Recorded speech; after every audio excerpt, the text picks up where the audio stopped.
Hello students, welcome to my YouTube channel Sahaj classes. तो आज इस वीडियो में हम जो क्लास 12 की यूनिट है 8 D and F block elements उसका क्वेश्चन 17 देखेंगे। इससे पहले हम इसके 16 question one by one discuss कर चुके हैं। आप चाहें तो चैनल पे जाके देख सकते हैं, प्लेलिस्ट बनी हुई है यूनिट के नाम से। तो इस क्वेश्चन में हमसे क्या पूछा गया है कि M2+ से जाना है M में, क्या हुआ यहाँ पे रिडक्शन हुआ है। ऐसे M3+ में M2+ में जाना है, उसके लिए हमें दी गई है इन कॉम्प्लेक्सेस की इनोट वैल्यू। ठीक है, इस डाटा को यूज करते हुए हमें इन दो सवालों के जवाब देने हैं।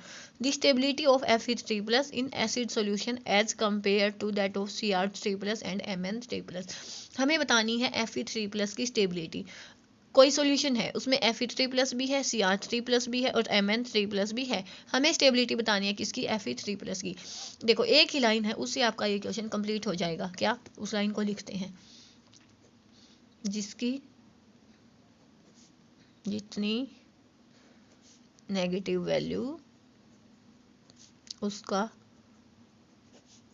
उतना ही जल्दी रिडक्शन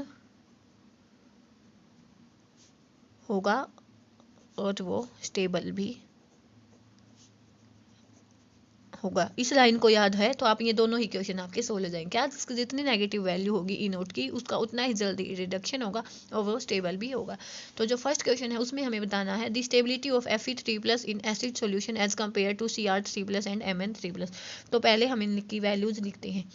Cr3+ है, Mn3+ है और साथ में है Fe3+। तो Cr3+ है, इसकी जो वैल्यू है वो कितनी है, कहाँ पे है, यहाँ पे माइनस के 0.4 वोल्ट। अब देखते हैं Mn3+ के लिए। Mn3+ के लिए जो वैल्यू हमें गिवन है वो कितनी है, 1.5 वोल्ट। और Fe3+ के लिए वैल्यू गिवन है, Fe3+ के लिए वैल्यू गिवन है 0.8 वोल्ट। तो देखो नेगेटिव वैल्यू है, नेगेटिव वैल्यू है या जो पॉजिटिव वैल्यू है, तो जिसकी जो पॉजिटिव वैल्यू स्मॉल होगी वही स्टेबल होगा। क्यों स्टेबल होगा, देखो जैसे मैं मान लूँ यहाँ पे -1 है, -2 है और साथ में 0 है, तो +1 +2।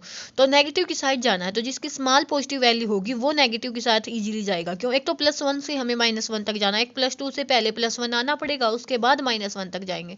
तो पॉजिटिव में भी जो स्मॉल वैल्यू होगी वो स्टेबल होगा, या तो नेगेटिव वैल्यू होगी वो स्टेबल होगा। तो यहाँ पे देखो, यहाँ पे हमें स्टेबिलिटी बतानी किसकी, Fe3+ की। ये जो Fe3+ है वो जो स्टेबल होगा ना, देखो यहाँ पे नेगेटिव वैल्यू सबसे ज़्यादा इसकी, जो सबसे ज़्यादा स्टेबल कौन सा है, Cr3+ है।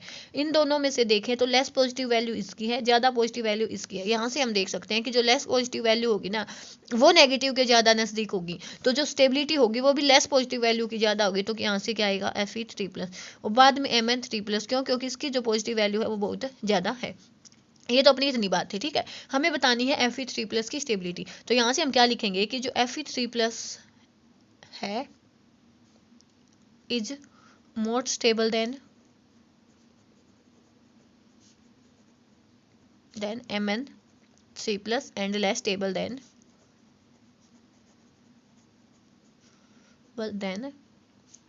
Cr3+। ठीक है, ये तो किसकी बात थी, अपनी जो अपनी स्टेबिलिटी की बात थी, या हमने रिडक्शन के बेसिस पे बताई है। सेकंड में क्या पूछा है हमें कि आयरन ही हमें लेना है। जैसे यहाँ पे भी हमने Fe लिया था और क्रोमियम थी, मैग्नीज थी, यहाँ पे भी सेम हमें लेना है कि आयरन लेना है और साथ में क्या लेनी है, क्रोमियम और मैग्नीज लेने हैं। अब हमें क्या बताना है, ऑक्सीडेशन बताना है। यहाँ पे जो हमने देखा था कि जो नेगेटिव वैल्यू होगी उसका क्या होता है कि जितनी नेगेटिव वैल्यू होगी उतना जल्दी उसका रिडक्शन होगा। लेकिन जो नेक्स्ट क्वेश्चन है इसमें हमसे क्या पूछा गया है, ऑक्सीडेशन होना है आयरन का, आयरन का ऑक्सीडेशन होना है। तो उसमें हमें क्या, किसके रिलेटेड में बतानी है, क्रोमियम और मैग्नीज के रिलेशन में बतानी है। तो जो अपना ऑर्डर ऑफ वो होगा, क्या होगा, ठीक है, हमें बताना ऑक्सीडेशन। तो सबसे पहले हम इसके ऑक्सीडेशन की ई नोट वैल्यू ही लिखते हैं। देखो क्या लेना है हमें, ये हमें रिडक्शन की वैल्यू दी गई है कि Cr2+ से हमें Cr लेना है। मान लिया हम इसके ऑक्सीडेशन की वैल्यू की बात करते हैं, Cr से Cr2+, तो ये वैल्यू हो जाएगी क्या, 0.9 वोल्ट। ऐसे ही हम क्या करेंगे, Mn2+, तो क्या हो जाएगा 1.2 वोल्ट। ऐसे ही हम क्या बात करेंगे, Fe2+ Fe2+ तो इसकी जो वैल्यू होगी 0.4 वोल्ट हो जाएगी। ठीक है, अब देखो ये तो बात थी किसकी, रिडक्शन की। जब हमने रिडक्शन की बात देखी है तो क्या था कि नेगेटिव वैल्यू उतना उसका ही जल्दी रिडक्शन होगा। तो यहाँ से हम क्या बोलेंगे कि जितनी पॉजिटिव वैल्यू होगी ई नोट की उसका उतना ही जल्दी क्या होगा, ऑक्सीडेशन होगा। और यहाँ पे हमें बतानी है ऑक्सीडेशन की वैल्यू। तो यहाँ पे Cr से Cr2+ गया है, Mn से Mn2+, Fe से Fe2+। तो यहाँ पे जब हम देखते हैं तो जो मैक्सिमम वैल्यू है वो किसकी है, मैग्नीज की है, पॉजिटिव वैल्यू। तो मैग्नीज की पॉजिटिव वैल्यू होने की वजह से जो मैक्सिमम ऑक्सीडेशन होगा वो किसका होगा, मैग्नीज का होगा। उसके बाद जो नेक्स्ट पॉजिटिव वैल्यू है वो किसकी है, क्रोमियम की है, तो क्रोमियम। उसके बाद है अपना Fe। तो जो अपनी ऑक्सीडेशन की वैल्यू हो जाएगी वो ये हो जाएगी, और जो अपनी रिडक्शन की वैल्यू है वो ये हो जाएगी। बिल्कुल ई नोट की वैल्यू से देख के हम बता सकते हैं कि जिसकी जितनी नेगेटिव वैल्यू होगी उतना जल्दी रिडक्शन होगा, जिसकी जितनी पॉजिटिव वैल्यू होगी उतना ऑक्सीडेशन होगा। बस हमें ऑक्सीडेशन पूछा है तो इस ई नोट की वैल्यू को ऑक्सीडेशन में बदल लेंगे।